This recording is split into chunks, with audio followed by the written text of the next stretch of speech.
Pas pour vous réveiller le matin, mais pour se réveiller. Ça allait très très bien, c'est des extraits du Chazon Ish. Chazon Ish, c'était un des anges qu'a connu le dernier siècle. Il est décédé en 54, si je me souviens bien. Sa sœur, lui n'avait pas d'enfant. Sa sœur s'est mariée avec le Stipler, le père de Rav Chaim Kanievski. Donc Rav Chaim, c'est un des grandes générations, et il a du sang, du Chazon Ish dans son corps. Et c'est un très très grand monsieur qui écrit d'un langage très poétique qu'on ne peut pas traduire en français. C'est trop la poésie qu'il y a là-dedans. Mais j'essaie un peu de traduire un peu ces paroles en espérant que ça nous fera à nous tous du réveil. Kibbutz, je vais lire aussi en hébreu, comme ceux qui comprennent, ça leur fera un peu, au moins, même les mots. Kedoshim, très saint. Comprenez que le Chazon Ish, c'est hors norme, d'accord, ça dépasse tous les sages que nous connaissons du dernier siècle. C'est certain. Kibbutz Ha'ma'alot U'Ma'asim Hatovim. Kibbutz, l'association, la réunion des qualités et des bonnes actions. Kshemityahadim Ba'adam, lorsqu'elles s'unissent Ba'adam Echad, dans un seul homme. Mitchalfim Bishimush Halashon, change Bishimush Halashon dans le langage. Ça change du nom de l'action au nom Shem Toar, le substantif. Il y a une action, Shem Toar, l'adjectif, substantif. Comment on appelle quelqu'un? Il a donné quelques exemples. Kmo Shem Tzadik, Chassid, Chacham, un Tzadik. Quelqu'un qui fait des ma'asim qui sont tzadikim, qui sont justes, il devient injuste. Quelqu'un qui fait des actions qui sont de la chassidou, de la piété, il devient impieux. Quelqu'un qui fait des actions qui sont sales, qui sont intelligentes, alors on dit que c'est un type intelligent. Sha'adam hametoar be'echad hashemot ha'elu, car un homme qui est décrit par un de ces noms, ya'id alav shmo, son nom témoigne al hatmadato bamasim tovim, qu'il est atmadato, du mot tamid, assidu fréquemment, de façon fréquente, il fait ses bonnes actions. Timidut amitit, plus que fréquente, comment dire ça, matmid, assidu, ouais, d'une assiduité régulière, d'une régularité, d'une assiduité amétit vraie. Et cette personne-là, elle unit tout son enthousiasme, toute sa force et toute son envie pour garder ce bon, ce tov, et fuir des mauvaises choses. Yassim et avodato idbarach le tachlit chayav, et mettra comme but de sa vie le service d'Hachem, umasat nafsho kol hayamim, et l'aspiration de son âme de tous les jours. Ça c'est un tzaddik, un chassid, etc. Vine, et voici. Mina Torah ou mina Nevim ou Nektuvim, dans la Torah, dans les Nevim, dans les Ktuvim, ou les vrais Chazal, on parle de Chazal, Kishem tzaddik chassid chacham, yunach al ish rum amala. Ces noms-là, comme tzaddik chassid chacham, ne sont donnés qu'à des gens qui sont de très haut degré. Ahuv fnei makom idbarach, aimé par Dieu, béni soit-il. Ubechir ainoshiyut al pnei cheled. Ubechir, le fleuron, le de choix, le meilleur de l'humanité qu'il y a sur Terre. Le fleuron, le top niveau de l'humanité qu'il y a sur Terre. Ve'im narkora, et si on cherche, ve'nimtsa et animtsaim bo, on verra les choses qu'il y a en lui, mina ma'alot vagdolot asher enchiluhu, ces qualités et ces grandes choses qui lui font hériter du nom de Ahuv lefanav yitbarach, qu'il est aimé par Hachem. Quelles sont ces actions? Si on va chercher et trouver ces actions qui font qu'il est aimé par Hachem, Vachar Ismach Bo Yotzo Barach, et qu'Hachem, et que son créateur, béni soit-il, est heureux de lui, Azneda, alors nous saurons, nous saurons quelle est la voie qu'Hachem aime, que l'homme doit, d'après laquelle l'homme doit se comporter. C'est quoi que Hachem il aime? Quelqu'un qui est le fleuron, qui est au top niveau de toute l'humanité sur terre. Il a certainement des qualités, des choses qui sont les choses qui font qu'Hachem l'aime. C'est quoi? Si on saura, on saura sur quoi il faut se concentrer. Veine, et voici. Amo Bavakama, même Aleph Bet. On dit il est écrit dans Bavakama, que tout le monde connaît, même Aleph Bet, on l'a fait cet été. Shimon Amsoni, Vamrela Nechemia Amsoni. Shimon Amsoni dit, il y en a qui disent que c'est pas Shimon, c'est Nechemia Amsoni dit. Hayadoresh Koletin Sheba Torah, faisait une dracha. Surtout les fois où c'est marqué et dans la Torah. Le mot et en hébreu est un mot inutile. Ani ochel tapuach, ani ochel hatapuach, je mange la pomme. Ani ochel et hatapuach, je mange la pomme. C'est la même traduction exactement. Donc pourquoi dans la Torah des fois c'est marqué et? C'est pas pour rien. Bereshit bara Elokim et hashamayim ve et haaretz. Pourquoi ce et en trop? Il fera un dracha, il veut dire et hashamayim, ça veut la rabot, dire en plus le paradis. Ve et haaretz, ça veut dire en plus l'enfer. Je verrai le mot et, il dira qu'est-ce que ça vient l'hydroge, qu'est-ce que ça vient aussi rajouter du même type. Kevan shegiyal et Hashem lokechatira. Et arrivé au verset et Hashem lokechatira. Tu auras la crainte de l'Éternel ton Dieu. Mais il y a un et avant l'Éternel ton Dieu. C'est-à-dire qu'il y a une autre chose dont je dois avoir la crainte comme Hashem. Est-ce possible? Piresh, il a réfuté tout ce qu'il a dit. Il a dit de même, c'est là où on dit tout ce que tu as fait comme dracha, il dit de même que j'ai reçu du sachar, du mérite pour tout ce que je fais comme dracha, je m'attends du mérite pour ce que je fais. Je refute toutes mes drachot. Je ne peux pas dire qu'il y a autre chose comme Hachem qu'on doit craindre. Jusqu'à ce que soit venu Rabbi Akiva, Velimed, et enseigné. Et Hachem, Elokei Chatira, les rabot, Talmidei Chachamim, ça vient nous enseigner aussi Talmidei Chachamim. Donc la chose la plus aimée, la plus choyée par Hachem, c'est le Talmid Chacham. La Madnou, on a appris qu'Aishiyut Ayoter Hamouda, que la personnalité la plus aimée, Vayoter Meoula, est la plus haute, Makarat Torah, d'après la Torah, Yaishiyut, la personnalité Hareouya, qu'on peut appeler Beshem Talmid Chacham. Talmid Chacham. Je me souviens quand je fréquentais la Benson à Bachaoul il y a bien longtemps. Une fois il y avait sa femme, lui, tout ça, puis elle parlait de gens. Elle dit lui, c'est un Talmid Chacham. Elle lui a donné la médaille, pas c'est un tzaddik, pas c'est un chassid, Talmid Chacham. C'est des gens, c'est une maison de Torah, ils savaient quel est le. T'as beaucoup de qualités. Ok, ça va, t'es tzaddik, t'es chassid, t'es un bal chesed, t'es un vetan, tout ce que tu veux. Talmid Chacham, ouais, c'était dans leur bouche. Autre chose.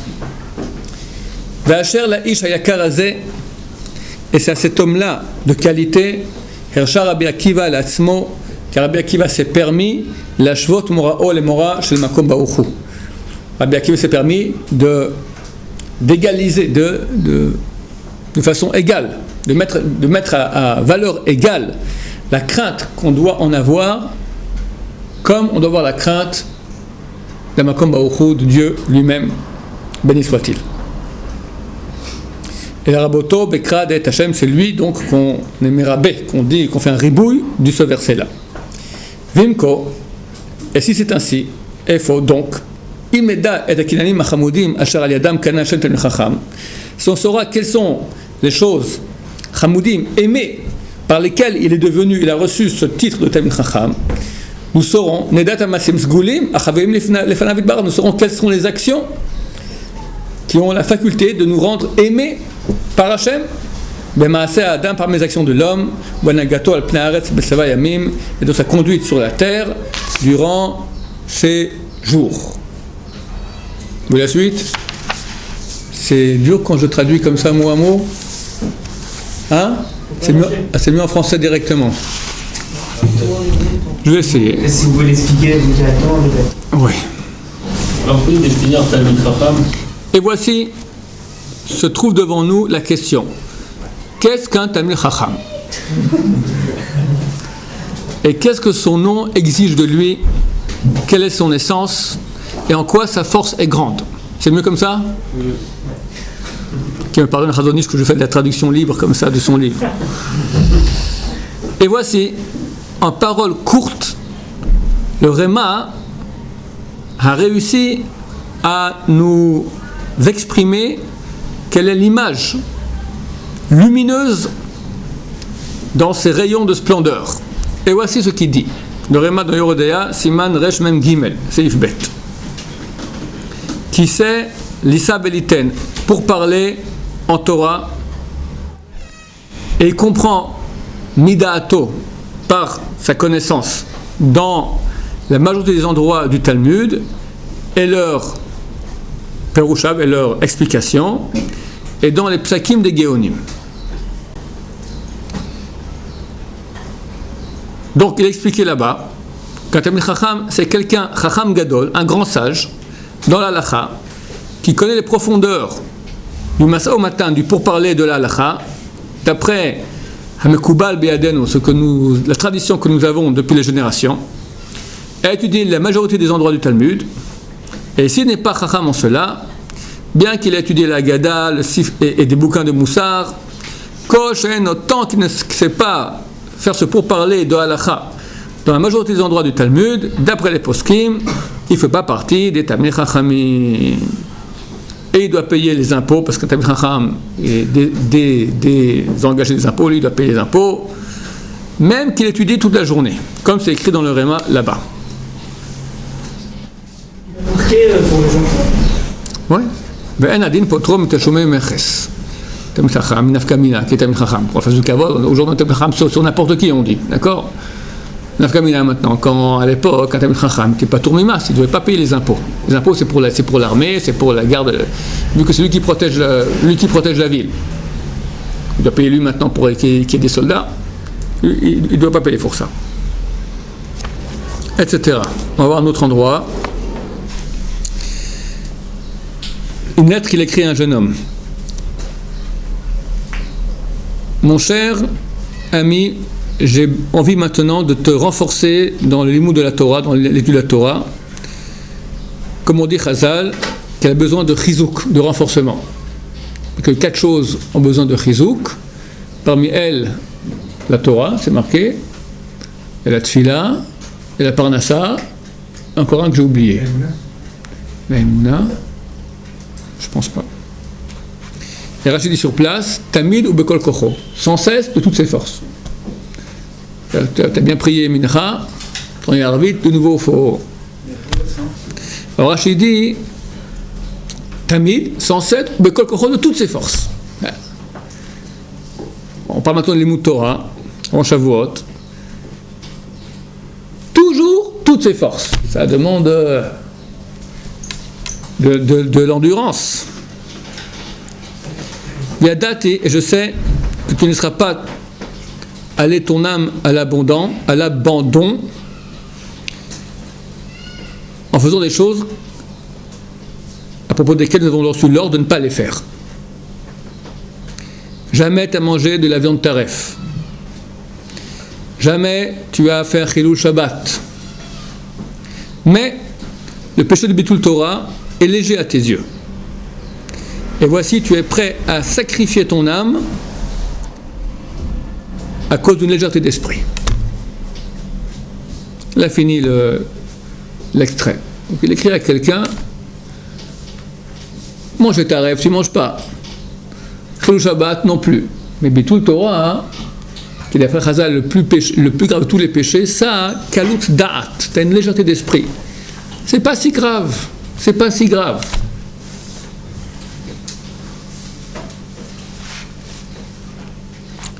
Autre extrait.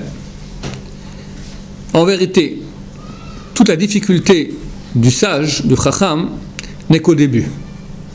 Comme on dit Chazal, kol hatralot kashot, tous les débuts sont difficiles. Mais après que l'homme s'exerce un certain temps dans la Torah, il acquiert un amour de la Torah il a une envie d'étude plus grande que tous les plaisirs de ce monde. Voici, toi tu as ressenti ce que c'est d'être sauvé, car tu es un des enfants qui a été sauvé de la Shoah. Tu as compris la différence qu'il y a entre les voies de mort et les voies de vie. Et pourquoi tu ne ressens pas maintenant la voie de sauver ton âme? Ceux qui étudient la Torah sont peu. C'était à l'époque où il écrivait, il y avait peu de monde qui étudie la Torah.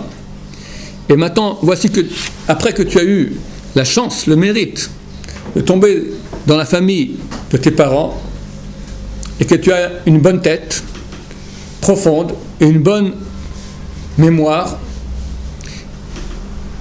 et tu es un des seuls après laquelle la Torah cherche à être étudiée, donc la Torah aimerait que tu l'étudies, et voici que tu te comportes avec paresse. Et les jours passent, et les années passent, et tu rajoutes de la futilité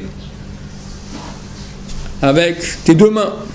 Et encore de futilité, et encore un peu de bêtises, et encore du temps qui passe, et encore. Et tes parents attendent de te voir quelqu'un d'un bon degré, chakoua, enfoncé dans l'étude de Torah, dans la joie, dans une joie, simchat olam, joie totale, éternelle, toute la journée. Et combien grande la tristesse de te voir, chas shalom, ama haaretz, ignare, veshafel, quelqu'un de bas, Molam Hashafel, du monde bas. Et voilà, messieurs. Ça, c'est le chizouk qu'il lui a donné? C'est un autre. Mais c'est un grand chizouk. C'est pas un grand chizouk. T'as une bonne tête. T'es dans une famille qui comprend c'est quoi la Torah. T'es un des seuls qui sait c'est quoi, qui comprend c'est quoi l'étude de Torah. Et tu te comportes avec paresse. Et les jours passent, les années passent, et tu restes un homme bas, du monde du bas. Tu peux arriver à être quelqu'un de qualité, quelqu'un de grand, Tamid Chacham.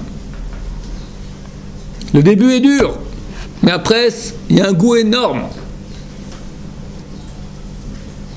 J'étais sur Orach Chaim déjà souvent, que si les gens avaient une petite idée, un milliardème du goût de la Torah, de ce que c'était, son vrai goût, il deviendrait fou sur place de sa douceur. Fou! Mishtagaim, fou, aliéné, fou, d'accord, fou. C'est un choc trop grand à la fois. Ken. On a conscience de la portion de la Torah, on est plus à blâmer que quelqu'un qui n'a pas conscience. Oui, alors tu me diras, il ne faut pas avoir confiance. Non, déjà on a fait un travail sur nous pour avoir conscience, de dire ouais c'est important que ça et tout, je veux dire. Hachem juge chacun intelligemment. Si quelqu'un maintenant, il a fait un effort, il a quitté où il était, il a yeshiva, et il arrive à faire ce qu'il fait, et pas beaucoup plus, parce qu'il ne peut pas plus, ou que c'est très très dur, Dieu jugera en fonction de ça, il verra bien d'où il est parti, à quoi il est arrivé. Mais s'il peut plus, chaval, dommage. C'est grave, non? Hein? Dommage, c'était pas le bon mot, c'était quand même grave. Il n'y a pas plus grave que le dommage éternel. Alors Ben Israël donne un exemple, c'est quoi quelqu'un m'a demandé maintenant, je vais donner une réponse sur mail, mais donnez-moi un chizouk quand j'ai envie de faire une avéra que je ne sois pas tenté. Alors lui, le Rashi qui est dans Kiddushin, la Gemara dit que celui qui ne fait pas une avéra, alors il a un sachar de mitzvah. Rashi rajoute que tu n'as aucun mérite plus grand que celui-là. Donc, aucune mitzvah peut arriver au niveau de celui qui peut faire une avéra, une tentation qu'il ne la fait pas. C'est un très grand mérite. Maintenant, la tentation donne un plaisir ici immédiat. Le mérite, c'est quoi? Je dis c'est un mérite qui est la plus petite des mitzvot. La plus petite des mitzvot, elle te donne l'éternité. La plus grande, et celle qu'au-dessus de la plus grande, c'est quoi? Ne pas faire une avéra. C'est énorme. Alors, je vais donner un exemple que donne le Rav Amnon Yitzhak sur c'est quoi l'éternité. J'en ai pas parlé souvent ici. Ceux qui n'ont pas entendu, là, pour la première fois, les autres, ça sera une répétition. Je prends maintenant un verre Khat Pahami de la Yeshiva que je remplis de sable. Combien de grains de sable il y a dedans? 1 million. Ah non, pas exagéré. 1 million. 100 000. 100 000 à ce point-là? 1 million. 1 million. Oh, c'est 10 000. 1 million. 1 million? Non, pas 1 million. Pas 1 million. Les grains de sable, c'est vraiment petit. 1000, 2000. C'est petit. Vous vous rendez pas compte comme c'est petit? Ouais. 1 million. Allez, 100 000, on va dire. 100 000. 100 000. 200 000, allez. Peu importe. Ok, maintenant je remplis, je mets sur la table, je mets partout, je mets 10 cm de sable sur la table. Combien de grains il y a? 1 million. Plus, si on a dit qu'un verre c'était 100 ou 200 000, là j'ai carrément 50 millions. Je remplis tout le Beth Midrash ici, 10 cm de sable. Combien il y a? Des millions. Des millions. Combien de milliards? Des milliards. Bah, si une table comme ça fait 1 mètre carré, 100 millions de milliards. on avait combien? On avait 50 millions. Fois, on a bien 50 mètres carrés ici, ça nous fait 50 fois 50, qui fait un peu de maths, 2500. 2500. 2500 millions. 2 milliards. 2 milliards et demi. Bon, ça va. Je remplis tout Ramot de 10 cm de sable. Il faut faire le Beth Midrash fois 1000. 1000. Non, c'est pas des milliards, ça fait 1500 millions. 1000 fois 2 milliards, 1000 milliards, 2500 millions. 2000 milliards. 2500 milliards. Milliards. 2500 milliards. Non, c'est déjà 2500 milliards. 1500 Non, on était à 2 milliards 500. 2 milliards et demi, ça fait 2500 milliards. Ça c'est Ramot. Donc, je prends tout Yerushalayim. Il faut faire fois Ramot. Non, fois 10. Fois 10. Allez, tout Israël, toute la terre d'Israël, je mets 10 cm de terre. Ah, ça fait Ramot. Combien de fois il y a Ramot? Il y a bien 10 000 fois Ramot hein, dans Israël. 10 000 fois 2 milliards et demi, 2500, 10 000. C'est 250 000 milliards. Israël, 10 000 fois Ramot. Ouais, non? Plus? 10 000 c'est beaucoup, hein, 10 000. Bon. Un gros chiffre. Je mets maintenant partout, toute la terre, je mets 10 cm de sable. Bon, c'est déjà incalculable. 1000 fois Ramot. Maintenant, je ne mets pas 10 cm, je mets 100 km. J'enlève toutes les mers, je mets partout du sable. Je mets tout ce sable-là dans un grand entonnoir, géant, gigantesque. Et tous les 100 000 milliards d'années, il y a un grain de sable qui descend. Combien de temps ça va prendre pour que tous les grains de sable tombent? Longtemps. Le temps que ça prend, c'est beaucoup moins que l'éternité. C'est rien par rapport à l'éternité. C'est rien. Et quand tu fais une mitzvah, un mot de Torah, tu fais l'éternité. Alors quand on dit que c'est dommage, tu me dis il faut dire que c'est grave. Grave, ça fait mal, ça fait un peu, on va se brûler un peu en enfer. Ok, mais laisse l'enfer. Je te parle le dommage. Le dommage. C'est beaucoup moins que l'éternité. Un mot de Torah. Ça, on ne pourra jamais se rendre compte vraiment, c'est inimaginable. On peut pas. Si on se rendrait compte, on ferait tout de suite les mitzvahs. Ah ouais, bah vas-y, refais du moussard tous les jours. Ouais, bah fais. On nous demande de travailler pour quelque chose qu'on ne sait pas. Si on savait, il n'y aura plus de travail. Non, pourquoi? Je sais que je vais toucher 1000 euros. On te le dit. On te le dit l'éternité. Je t'ai fait maintenant un exemple avec du sable, tout à coup, ah oui, oh là là là, on te dit tous les jours l'éternité. Travail, l'imagination fait travail. On le sait, simplement, le SRA vient, il nous rend bêtes. On ne peut pas vivre quelque chose qui est invivable. C'est-à-dire, on ne peut pas croire en cette récompense si on ne sait pas ce que c'est. C'est quasi impossible. On ne peut pas l'imaginer. Croire, on peut Et tout à fait. Le ressentir, parce qu'on peut imaginer. Qu'est-ce qu'on va faire? On va prendre des bouquins de Moussard. On va se renforcer notre conscience au maximum qu'on peut. On ne pourra jamais arriver à la totale. Pourquoi? Parce qu'Hachem a créé Olam, c'est du mot Ne'elam, c'est caché. La vérité, elle est cachée, tu es dans le monde du mensonge. Donc tu es dans le monde du mensonge toute la journée. Mais arriver à moins sentir le mensonge, à s'en sortir un peu. Maintenant, plus tu vas, comme il explique, tous les débuts sont durs, mais plus tu vas t'investir en Torah, plus tu vas commencer à goûter le bon goût. Et là, même au Lamazé, tu le sens, le bon goût d'éternité, que c'est rien par rapport à après. Mais même quand tu ne sens pas, tu veux faire une avéra maintenant. La pire des avérotes, Bitul Torah. D'accord? Comme c'est bon de rien faire. C'est bon, c'est bon, c'est bon, c'est bon de rien faire. Et non, tu prends et tu fais. Le stapler, donc le beau-frère de Razonich. Quand on rentrait chez lui, on racontait l'autre jour, n'est-ce pas? Je vous dis qu'il est devenu sourd. J'ai raconté ça hier. On donnait un petit truc. Lui, entre un qui rentre et qui sort, qu'est-ce qu'il fait? Il restait comme ça à perdre du temps. C'est comme ça, le nez collé, parce qu'il est complètement aveugle aussi. Le nez collé dans un petit bouquin large comme ça, de Mishnayot, comme ça.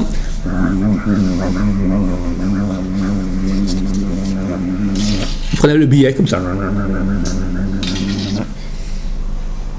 Il répondait.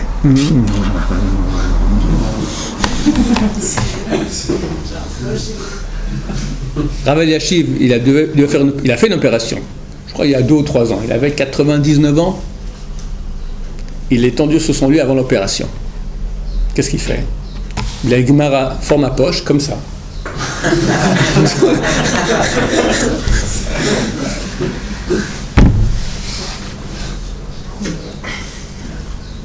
Un jour, il y avait un plombier qui est venu chez le stapler. Il dit, laisse-moi, moi je vais faire ça. Pourquoi? Toi, va étudier en attendant. Moi, je peux en même temps que je change de tuyau, je peux dire des Mishnayot par cœur. Toi, tu peux pas. Ah, hein? Il a appelé le plombier. Bon, la technique, tout ça. Mais une fois qu'il fallait visser comme ça, il peut le faire tout seul aussi. J'ai répondu. les outils, il n'a pas retrouvé où c'est, etc. Mais une fois qu'il faut visser, ça, il peut faire lui-même aussi. Je lis maintenant un livre sur le stapler. Je relis, j'ai lu il y a 20 ans, je relis maintenant. Et bien depuis, j'ai commencé Binader à apprendre un peu de Mishnayot par cœur. Pour la route, moi j'allais chez moi, chaque fois c'est 12 minutes, 13 minutes, un quart d'heure. Chavalazman. La Baruch Hashem, je suis très content. Même je répète la même Mishnah 40 000 fois, d'accord? Mais j'ai un sachar de Limut Torah sur la route, je vous conseille maintenant, apprenez une Mishnah par cœur. Tu descends de là jusqu'en bas, vous n'allez pas aller jusqu'au cheval à la maison, d'accord? Mais de là jusqu'au manger, reviens, apprends, c'est de la Torah en plus, ça vaut des millions de milliards. Et en plus, quand tu en Torah sans cesse, eh ben, au bout d'un moment, ça mène de la kedusha, tu as envie de plus, et de plus, et de plus. L'appétit vient en mangeant. Le Gaon de Vilna, il écrit que lorsqu'on fait une mitzvah, on amène sur soi un souffle qui nous pousse à refaire la même mitzvah. Un souffle, ça souffle. Tu as envie de la refaire. Et quand tu fais l'Avera Chas Shalom, tu amènes sur soi un souffle qui te donne envie de faire la même Avera. Et dit, étant donné que l'Avera la plus grave, c'est Bitul Torah, et Dvarim Betelim, comme ça il dit, parole vaine, parler pour rien. Tu amènes sur toi un souffle énorme qui te pousse encore à rien faire, parler pour perdre ton temps.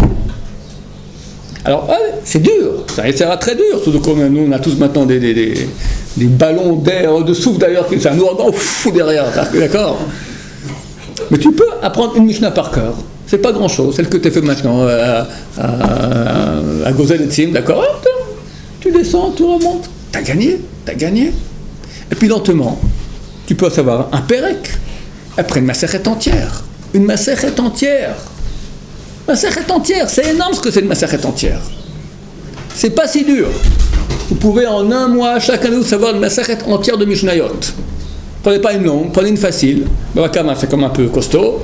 Prenez, je sais pas moi, un truc de Moed, d'accord, Megillah, Betsa, ça c'est un peu dur aussi. Bon, n'importe quoi, facile, Rosh Hashanah.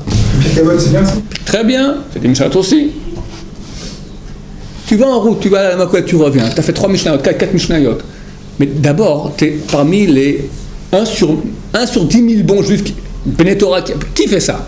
Il n'y en a pas beaucoup, il y en a, mais il n'y en a pas beaucoup. Donc toi, avec déjà dans le stapler du monde dans le ciel, tu fais partie du même camp, d'accord, de ceux qui disent Mishnayot en route. Et c'est facile. Qu'est-ce qu'on gagne avec ça? On a dit, c'est le plus haut niveau qu'il y a. Vous croyez que tout... On parle des grands miracles. Il y a 2 jours, ma voiture a rendu l'âme, ce Pessah, après les services rendus à la patrie. Alors j'ai racheté maintenant une voiture en rentrant en dette à la banque, Baruch Hashem, Et donc, je suis allé la chercher. Et évidemment, quand je suis arrivé, un truc qui ne fonctionnait pas, la lumière a brûlé, il fallait attendre une demi-heure, le type qui vient changer l'ampoule. En attendant, le type qui me parle là-bas, voit que je suis un religieux, que je m'ennuie, que le temps passe. Il me dit, tu sais, moi je suis chassid de Rabbi David Abou Hatzera. Ah ouais, je vais avec mon frère, il est haredi, lui, il porte même pas la kippa, mais j'ai très souvent un aria, tout ça. Et là, je raconte une histoire. Il me raconte une histoire qu'il a vécue lui-même. Il paraît qu'on vient chez Rabbi David, donc il y a les trains. Il y a un train à 7h, à 9h, etc. Ceux qui viennent en train, ils peuvent rentrer avant, parce que s'ils ratent le train, après, ils n'ont pas comment rentrer chez eux. Alors ils demandaient qui est venu en train, ils ont dit venez, vous passez avant. Un type qui n'est pas venu en train, qui est venu avec sa voiture, il a aussi levé la main et il est rentré. Il est rentré sur la bracha, il sort, il vient prendre sa berlingot, comme ça il me dit le garagiste, il démarre pas. Il y a de l'essence, c'est de l'essence. Les batteries, il a mis quelqu'un, les câbles, ça va pas. Laissez voir, les copains en nous, ça fonctionne pas. Et alors le chama, je sais pas quoi faire, il y a un dépanneur, quelque chose. Écoute, on rentre chez Rabbi David. C'est pas normal. Et rentre chez Rabbi David, il dit, mon cher ami, les gens font la queue, c'est pas pour rien. Tu vas faire la queue comme tout le monde. La prochaine fois, tu fais la queue comme tout le monde. Vas-y maintenant. Il va, ça démarre, il est parti.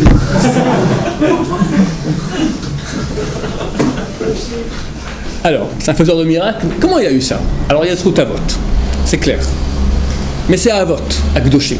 Baba Meir, son père. Baba Saleh, son grand-père. Rabbi Yaakov, son arrière-grand-père. C'était quoi leur force? Ils jeûnaient, ils allaient au mikvé, ils faisaient attention aux yeux. Mais avant tout, Torah, Torah, Torah, Torah, Torah, Torah. Et ça, on oublie trop souvent. Torah, Torah, Torah, Torah. Rabbi Saba Shaul m'a dit, j'ai pas vu un chacham aussi grand que Baba Meir. Il connaissait toute la Torah.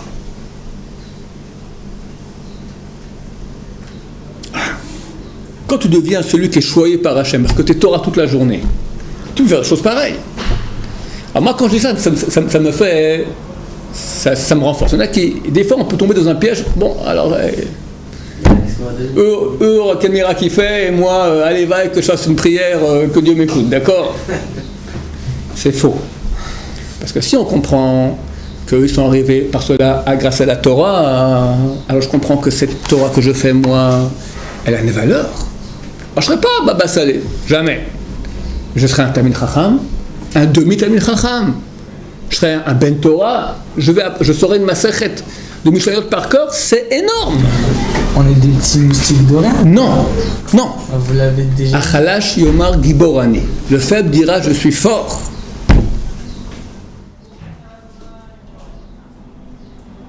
On est des moustiques par rapport à Baba Saleh et par rapport au Stapler. Vrai. Par rapport à tes copains à Strasbourg, on est des Baba Saleh. C'est clair. Qu'est-ce qu'ils font eux? Ils vont à la fac. Miskené. Miskené. Combien de Torah il a par semaine? Qu'est-ce qu'il a? Qu'est-ce qu'il a? Olamaba. Il aura. Il donne un peu d'argent à Yeshivot, il était gentil, il honorait ses parents. Mais c'est pas le même, ça n'a rien à voir. C'est pas dans le même monde. Rien à voir. Après, comment on peut étudier comme ça à plein temps? Concrètement, on a une vie, on a des choses à faire, on doit gérer. Les temps morts. Les temps morts. Moussag shel shkida. La notion de shkida, comment on dit traduit shkida? Comme tu as dit auparavant, assiduité. Persévérance, assiduité. Enotalou barachat azman ne dépend pas de la longueur du temps, mais de messirut, de don de soi, mais don de la ishiyut, de sa personnalité, et le dévouement de sa personnalité et du don de son corps en cadeau dans le iyun de la Torah. Et c'est vrai, tu peux étudier comme ça. Regarde, je vais te donner un exemple. Tu vas à la pêche, maintenant tu prépares la canne, tu prépares le hameçon, le petit verre de terre, d'accord? Tu prépares. Tu t'endors pas au milieu. La Gemara, tu prends. Alors déjà, la position, hein, elle veut tout dire. T'as un qui est, il est comme ça, puis t'as un qui est comme ça. Puis des fois, il est comme ça. Après, il ferme les yeux. combien tu t'investis pour comprendre, tu n'as pas compris. C'est dur, reprendre. Et là, tu n'en peux plus. Allez, je vais boire un verre. Non, je réessaye encore une fois. Se réessaye encore une fois. C'est lui qui vaut tout. C'est la différence. Comme on dit Chazal, ça ressemble à cela. C'est marqué qu'à la fin, Hachem fera le jugement entre celui qui... C'est très tard déjà, excusez-moi. Entre celui qui était en veille d'Hachem, serviteur de Dieu, et celui qui était l'Oravado, qui n'a pas servi. Chazal dit c'est quoi la différence entre celui qui revoit son père de Mishnayot 101 fois et celui qui revoit que 100 fois. C'est la foi en plus qui fait toute la différence. Baruch Adonai, l'Olam Amen.